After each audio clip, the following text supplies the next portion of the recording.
근데 나 요즘 한시만 되면 잠이 와. 나 잠은 오는데 청학동. 청학동이라고 들어봤나? 무슨 지역이 있지 않을까요? 청학동. 뭐 지리산 어디엔가 있는 청학동. 그 왜 뭐 머리 요새 사람인데 이 상투 틀고 뭐 가 쓰고 뭔가 옛날식으로 살아가는 그런 사람들이 있는 거 청학동. 서당 있고 뭐 이런 말 안 들어봤는가? 그 청학동은 지리산에 있는 어떤 지명이라고 봐야 되겠지. 그 청학동 동네 혹은 골짜기 이런 것을 말하는데 이일로라는 분은 한림별거 갈 때 이일로라는 분이 등장하셨지. 일로시 이러면서 맨 앞에 일로시 뭐 맨 먼저 나오는데 일로시 그 시에 능했던 고려 시대 분인데 이 부분의 어떤 청학동 이야기. 자 보자. 내용 이 작품은 아주 오래전에는 이게 중요한 작품이라고 했는데 한동안 안 나오다가 얼세 나왔네. 다시 나왔네. 자, 지리산인데 지리산을 두유산이라고도 한다라고 해놨네. 첫째 문장에. 그 조식이라는 남명 조식 선생이 시조 중에 두류산 양단수를 예 듣고 이제 보니 이런 시조가 있어. 두류산 양단수. 두류산 이게 지리산이란 거야. 그 지금 대구 이월드 있는 그게 두류공원 들어봤나? 네. 두류역이지 거기가. 네. 거기 그 산 이름이 두류산이었어. 그 두류산인데 그거하고는 전혀 관계 없는 거야. 괜히 그 산 이름을 알아가지고 헷갈리면 안 되는 거야. 지리산의 다른 이름이야.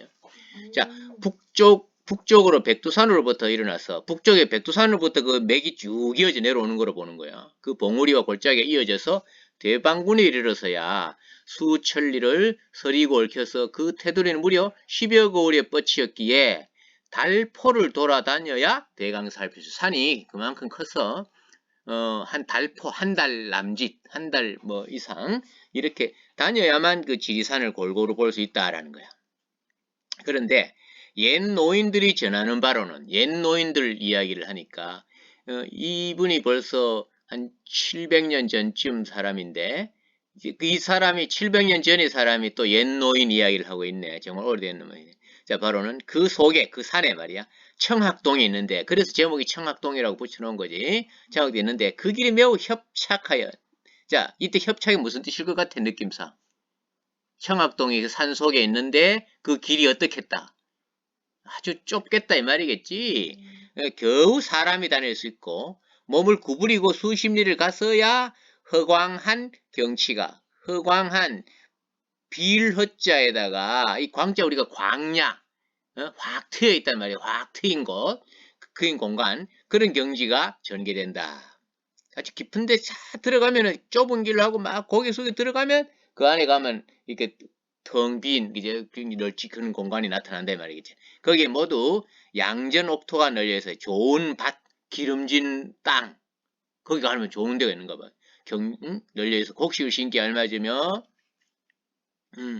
알맞으 거기엔 청학만이 살고 있기 때문에 이름 청학이 뭔 뜻이야? 청학 푸른 학 푸른 빛깔이 학 대개 얘기엔 옛날 세상을 피해 사는 사람들 살았기에 무너진 담과 구덩이가 가시덤불에 쌓여 남아있다. 그게 그만큼 깊숙하니까 그 숨어 사는 사람들이 살았겠지. 지금도 그러니까 그 속에 그 청학동에 사는 사람은 옛날 사람처럼 사는 거야. 물론 그 사람도 아마 휴대폰을 사용할 거야. 자, 그런 이야기를 들었다는 거지. 이 지은이가. 그래서 몇 년 전에 나는 이게 이제 숲이라고 보면 나는 실제 지은이라고 이야기할 수 있는 거야. 나는 당형은 원래는 그 종형, 사촌형을 말하는데 최상국이라 그랬죠. 최상국. 그럼 최희성을 가진 상국은 벼슬 이름이란 말이야. 그 이규보의 동국 이상국전, 동국 이상국전, 상국이라고 이야기했는데 최상국이라고 했는데 당형, 집안형 이런 정도의 뜻으로 봐야 되겠어. 원래는 당숙 하면은 오촌 아저씨가 당숙이거든. 그래서 당형 하면은 보통은 종형, 사촌형을 뜻하는 말이지만 집안형인 뭔가 외갓집이거나 아니면 다른 어떤 성이 다르니까, 그지? 같이 옥깃을 떨치고, 이 속된 세상, 화자도 이 속된 세상을 벗어나고 싶은, 화자가 지금 살고 있는 이것이 속된 세상이라고 본 거야. 등지고 싶은 마음이 있어서 우리는 서로 이곳을 찾아가기로 했다. 이 세상을 등지고 싶었는 거야. 말하자면 청산별곡 같은 데서 청산을 찾아간다든지 뭐 이런 예컨대 이런 그 비슷한 그런 생각을 가졌던 모양이지. 그래서 대고리짝에, 고리짝이라는 것은 뭐냐? 대고리짝이 뭐겠어? 대나무를 얇게 잘라가지고 그것을 상자 박스로 만들어 놓은 거야. 거기다가 소지품을 넣어 소 두서너 마리에다 싣고, 소 두서너 마리 짐을 싣고 이 세속과는 담을 쌓기로 했다. 드디어 화엄사, 지리산 화엄사 들어봤지? 화엄사로부터 출발하여 화계현에 이르러 신흥사에 투정, 신흥사라는 절에 잠을 잤는 모양이라 가는 곳마다 모두가 선경이었다. 선경, 신선이 살만한 그런 곳이었다는 거야. 산속이니까 화엄사, 신흥사다.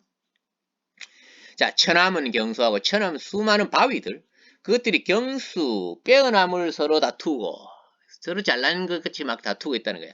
만하기 온갖 꼴짜기들이 쟁류하면서 서로 막 그 다투어 흐르며 어떤 경지인지 짐작이 가나?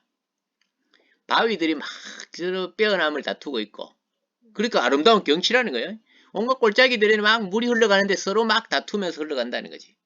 하면 대울타리에 대나무를 심어서 울타리로 만들어놓은 집이 돼. 초가들이 복숭아꽃 살구꽃 핀 사이로 은은하게 비치니, 자, 복숭아꽃 살구꽃이 피었대. 이름 봄인가 보다, 그지? 봄에 그렇게 찾아가니 그 인간 세상이 아니다. 인간 세상, 사람 사는 세상. 그것이 후에 이제 세속 같은 그런 것을 말하겠지. 인간 세상이 아닌 듯 하나라고. 인간 세상 아니면 뭐겠노? 그 바로 이제 신선이 사는 세상, 선경이 되겠지. 하는 차원에서 마침내 찾지 못하고 말았다. 못 찾았어. 하는 수 없이 심한 바위돌에 남기거든. 실을 바위돌에 남기는데 어떻게 남기겠어? 바위돌에 실을 쓰고 그냥 붓으로 쓰고 말았겠어? 거기다 새겨 쓸 수도 있겠지. 야, 그런데 그 가면은 새겨 놓은 돌 같은 거 많잖아. 내가 몇 년 전에 한 10년 가까이 됐나? 그 개성에 갔었는데, 개성하면 딱 떠오르는 게 뭐지? 박연폭포를 떠올려야 돼. 박연폭포. 그 박연폭포를 갔는데 보는데 거기 박연폭포니까 그 바위가 있을 거 아니야. 바위 곳곳에 이름도 새기고 시도 막 새겨놨는 거야. 예컨대 옛날 사람들은 그런 것을 즐겼던가 봐. 그러면 오래 남으니까. 자, 그래서 이런 시를 하나 지었는 거지. 두류사는 드높이 구름 위에 섰고 만악천암 수많은 꼴짝이 수많은 바위 둘러보니 회계와 방불하라. 회계라고 하는 것은 지명이에요. 회계. 중국의 한 지명. 그 방불하다라는 것은 비슷하다, 닮았다. 지팡이에 의지하여 청학동 차지했으나 속절없는 원숭이 울음소리만 숲속에 들리네. 실제로 원숭이 울음소리가 지리산에 들렸을 리가 없겠지. 고려시대는 우리나라에 원숭이 살았다? 상상할 수 없잖아. 원숭이는 어디 있는데? 따뜻한 곳에 사니까. 자, 이 원숭이 울음소리는 어떤 시적으로 그냥 상상해서 썼는 것 같아. 만약 깊은 꼴짝이니까 원숭이도 있을 거라고 상상했겠지. 누대는 표묘한데, 누가 그 집은 표묘하대, 표묘. 느긋하다. 삼산은 안 보이고, 삼산은 삼신산. 우리 동해에 있다는 삼신산의 복례산, 방장산, 영주산이라고 해서 삼신산, 그 신선이 있는 산이야. 이건 안 보인다. 쓰여 있는 넉자가 이끼 끼어 희미하네. 글자가 이제 넉자가 쓰여 있는데, 그것이 이끼가 끼어서 희미하대. 문론이, 선원은 어디인가? 선원, 신선이 사는 곳. 즉, 화자들이 꿈꾸는 곳은 어디였노? 청학동이었으니까 이 선원은 청학동을 가리키겠지. 어디인가? 낙하유수만이 가물가물. 물 위에 둥둥 떠다니는 꽃잎이 떠다니고 물이 흘러가는 거. 물 위에 꽃잎만 둥둥 떠가는 거. 그것만 가물가물하다. 결국 못 찾았다. 이렇게 쓰를 쓰고 왔다. 이게. 자, 어제 서루에서 어제 말이야. 돌아왔는데 어제라고 한 것으로 봤을 때 이거는 앞에 거는 지난 이거 어제 이 글을 쓰기 전날, 그지? 서루에서 말하자면 서재라고도 할 수 있고 아니면 그 서루라고 해서 누각이니까 또 독서당 책을 읽기 위해서 지어놓은 집, 일종의 서재 같은 거겠지. 우연히 오류 선생 집을 훑어보다가 오류 선생, 다섯 버드나무, 이 도연명을 말한다. 아까 우리 국선생전에서도 거기 심양의 도잠이라는 분이 나왔죠. 술을 좋아했던 심양의 도잠. 바로 이분이야. 오류 선생 도잠, 도연명이야. 그분이 전집을 자기가 평생에 남겨놓은 그런 후손들이 모아서 책을 만들어 놓은 거야. 그 전집 훑다 보다가 도원기가 있는 거야. 도원기. 그러니까 우리 무릉도원이란 말 많이 쓰잖아. 바로 이 도원기에 그런 말들이 들어있는 거야. 이것을 반복해서 보니 되게 진나라 때 나라를 피해 처자를 거느리고 그윽하고 깊어 궁벽진 곳을 찾아 산이 둘렸고 시내가 거듭 흘러 초동도 갈 수 없는 나무꾼들이잖아. 갈 수 없는 험한 곳을 찾아 여기 살았던 것이다. 도원기와 비슷하다고 생각한 거야. 어? 그래서 진의 태원 연간에 진나라 때의 태원이라고 하는 그 연호야. 태원 어떤 임금이 연호를 우리나라 같으면은 고종이 광무 몇 년 이렇게 하듯이 그런 연간에 어떤 어부가 그리고 여기 지금 도원기에 대한 이야기야. 어부가 다행히 한번 그곳을 찾았으나 그래서 이제 복숭아 꽃잎이 둥둥 떠내려오는 걸 보고 강을 거슬러 올라가니까 그렇게 낙원이 있더라 이런 거야. 다음엔 길을 잃어 그것을 못 찾았겠지 당연히. 다시 찾지 못했다. 후세 이것을 그림으로 그리고 노래와 시로 전하여 도원으로서 도원, 이 무릉도원 그런 복숭아밭이 선계, 신선의 세계라고 하고 장생불사 오래 살고 죽지 않는 신선들이 모여 사는 곳이라 하였으나 아마도 그 기록을 잘못 읽었기 때문일 것이니 사실은 저 청학동과 다름이 없을 것이다. 어떻게 유자기와 같은 고상한 선비를 만나서 나도 그것을 한번 찾아가 볼 것인가. 유자기라고 하는 실존 인물이겠지. 이 사람하고 이 사람도 그런 곳을 찾아가고자 했던 사람인가 보다. 그지? 나 다시 한번 찾아가 보고 싶구나. 청학동은 못 갔는 거야. 못 찾았는데 도연명이 이야기했던 바로 그 도원이 바로 그런 곳이 아니었을까. 신선이 사는 세상이 아니었을까 라는 생각을 했다. 그래서 어쨌는데 그렇다는 이야기야. 그치? 이 작품은 그런 거야. 그렇게 한번 청학동을 한번 찾아가 보려 했었다라는 그런 수필. 그런 수필. 특별히 중요한 작품인 것처럼 느껴지진 않지. 그래도 우리 고전이니까 한번 좀 봐놓으면 되겠다.